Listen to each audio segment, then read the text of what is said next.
മഹാലക്ഷ്മി സീരിയലിൻ്റെ പുതിയൊരു എപ്പിസോഡിലോട്ട് എല്ലാവർക്കും സ്വാഗതം. അങ്ങനെ ഏറെ നേരത്തെ പരിശ്രമത്തിന് ശേഷം തോമസ് വൈദ്യനാണെങ്കിൽ കണ്ണനോട് എഴുന്നേൽക്കാൻ പറയുന്നുണ്ട്.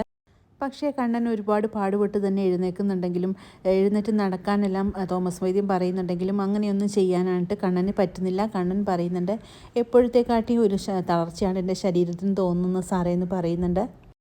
ഇത് കേൾക്കുന്ന തോമസ് വൈദ്യനാണെങ്കിൽ ആകെ വിഷമമാകുന്നുണ്ട്. തോമസ് വൈദ്യൻ പറയുന്നുണ്ട്, സാരമില്ല കണ്ണ, കുറച്ച് കഴിയുമ്പോഴത്തേക്കും ഒരു തിരുമിച്ചയും കൂടെ ചെയ്യാനുണ്ട്, അതും കൂടെ ചെയ്ത് കഴിയുമ്പോഴേക്കും കണ്ണൻ എണീറ്റ് തന്നെ നടക്കുമെന്നെല്ലാം തോമസ് വൈദ്യൻ പറയുന്നുണ്ട്. എന്താണെങ്കിലും കിടന്ന് റെസ്റ്റ് എടുത്തോളൂ, ഞാൻ കുറച്ച് കഴിയുമ്പോഴത്തേക്കും വരാമെന്ന് പറഞ്ഞുകൊണ്ട് അവിടെ നിന്നും പോകുന്നുണ്ട്. ആ ദിവ്യയായിട്ടുള്ള അമ്മയാണെങ്കിൽ കണ്ണന് വേണ്ടി പ്രാർത്ഥിക്കുന്നുണ്ട്. എന്നിട്ട് ദൈവത്തിനോട് പറയുന്നുണ്ട്, ആ കുട്ടിയുടെ പിറന്നാളാണ് നാളെ.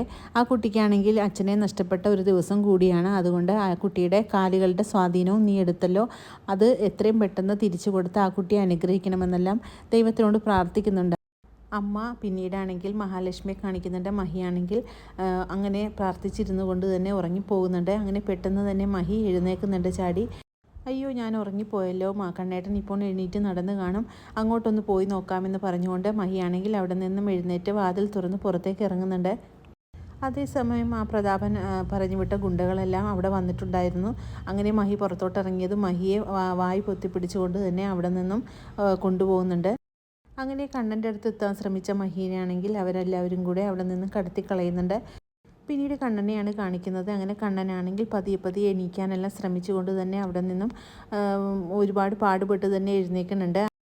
തോമസ് വൈദ്യനാണെങ്കിൽ കണ്ണന് വേണ്ടി തന്നെ വളരെ പ്രാർത്ഥനയിലാണ്. കണ്ണൻ്റെ കാലുകൾക്ക് ചലനശേഷി കിട്ടി കണ്ണനാണെങ്കിൽ എണീറ്റ് നടക്കണമെന്ന ഒറ്റ ഉദ്ദേശത്തോടു കൂടി തന്നെയാണ് തോമസ് വൈദ്യൻ കഠിന ചികിത്സയെല്ലാം ചെയ്യുന്നത്. അങ്ങനെ തോമസ് വൈദ്യൻ്റെ പ്രാർത്ഥനയുടെ ഫലമായി തന്നെ കണ്ണനാണെങ്കിൽ പതിയെ എഴുന്നേൽക്കുന്നുണ്ട്.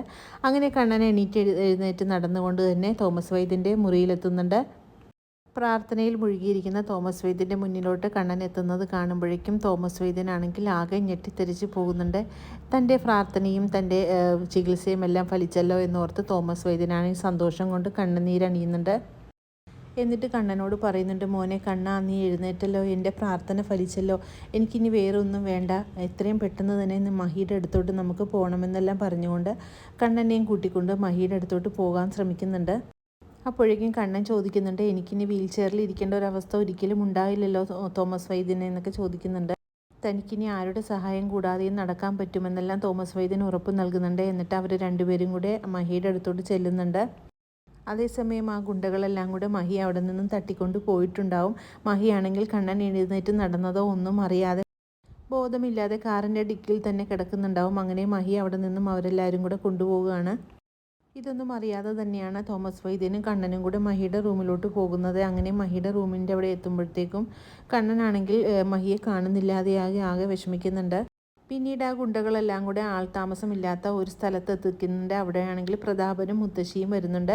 അങ്ങനെ പ്രതാപൻ്റെ മുന്നിലെത്തിക്കുന്ന മഹിയെയാണെങ്കിൽ മുത്തശ്ശിയും പ്രതാപനും കൂടെ വളരെ രൂക്ഷഭാവത്തോടുകൂടി തന്നെ നോക്കുന്നുണ്ട്.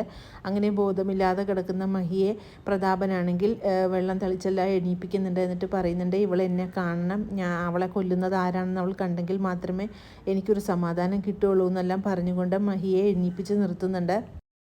അങ്ങനെ മഹിയുടെ നേരെ തോക്ക് ചൂണ്ടുന്ന പ്രതാപനോടായിട്ട് മുത്തശ്ശി പറയുന്നുണ്ട്, നീ ഇനി അധികം നേരം നോക്കി നിന്ന് സമയം കളയാതെ എത്രയും പെട്ടെന്ന് തന്നെ അവളെ വെടിവെച്ച് വീഴ്ത്തടാ എന്നെല്ലാം പറയുന്നുണ്ട്. പ്രതാപൻ്റെ തോക്കിൻ്റെ മുന്നിൽ നിന്ന് മഹിയാണെങ്കിൽ തോക്ക് കണ്ടാണെങ്കിൽ ആകെ പേടിക്കുന്നുണ്ട്. തന്നെ ആര് രക്ഷപ്പെടുത്തും വരുമെന്നല്ല ഒറ്റ ചിന്തയോടുകൂടി തന്നെയാണ് മഹി അവിടെ നിൽക്കുന്നത്. മുത്തശ്ശിയാണെങ്കിൽ അവിടെ കിടന്ന് എത്രയും പെട്ടെന്ന് പ്രതാപനോട്, എടാ നീ വെടിവെക്കടാ, നീ ഉള്ള സമയം കളയാതെ ഇവളെ ആരെങ്കിലും കൊണ്ടുവന്ന് വന്ന് രക്ഷപ്പെടുത്തുന്നതിന് മുമ്പേ തന്നെ ഇവളുടെ കഥ കഴിക്കണം, എന്നാൽ മാത്രമേ നമ്മുടെ മോൾക്ക് ഒരു സമാധാന സന്തോഷത്തോടുകൂടി ഭൂമിയിൽ ജീവിക്കാൻ പറ്റുള്ളൂ. ഇവൾ ഒറ്റ ഒരുത്തിയാണ് നമ്മുടെ ജീവിതം നശിപ്പിച്ചത്, നമ്മളുടെ മോളുടെയും ജീവിതം നശിപ്പിച്ചതെന്നെല്ലാം പറഞ്ഞുകൊണ്ട് മുത്തശ്ശിയാണെങ്കിൽ അലറി വിളിക്കുന്നുണ്ട്. മുത്തശ്ശിയുടെ ഈ പറച്ചിലെല്ലാം കേട്ട് മഹിയാണെങ്കിൽ ആകെ വിഷമത്തോടു കൂടി തന്നെ മുത്തശ്ശിയെ നോക്കുന്നുണ്ട്. ഇവർക്കെല്ലാം എന്നോട് ഇത്രയ്ക്കും ദേഷ്യമുണ്ടായിരുന്നു എന്നെല്ലാം മഹിയാണെങ്കിൽ അപ്പോൾ ചിന്തിക്കുന്നുണ്ട്.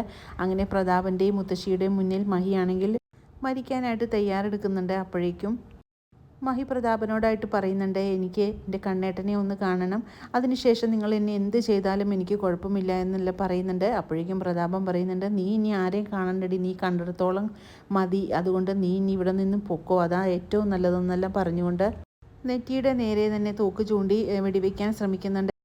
അങ്ങനെ അയ്യപ്പ ഭഗവാനെ പ്രാർത്ഥിച്ചുകൊണ്ട് തന്നെ മഹിയാണെങ്കിൽ തൻ്റെ ജീവൻ വെടിയാനായിട്ട് ഒരുങ്ങി നിൽക്കുകയാണ് പ്രതാപൻ്റെ മുന്നിൽ.